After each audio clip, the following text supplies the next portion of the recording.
Beautiful shot looking downtown. Nice and sunny out there. President Biden has been in France this week to commemorate the 80th anniversary of D-Day.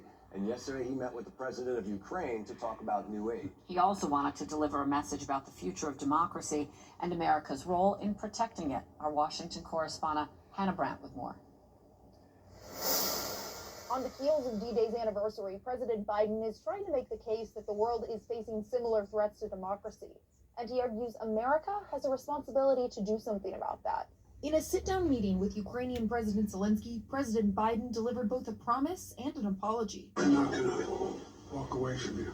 I apologize for those weeks of not knowing what's going to happen in terms of funding. Despite the delay in U.S. aid for Ukraine, President Biden insists the U.S. will continue its support, and he announced a new $225 million aid package for the country, which includes rocket systems and artillery.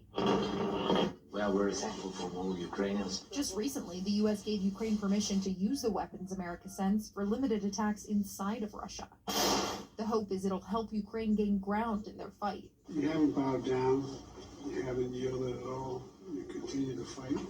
And we count on your continuing support and standing with us. Later in the day, President Biden gave a speech at Pointe du Hoc, the spot where Army Rangers scaled seaside cliffs during D-Day 80 years ago. He reflected on the heroism of those soldiers and the lessons they left behind.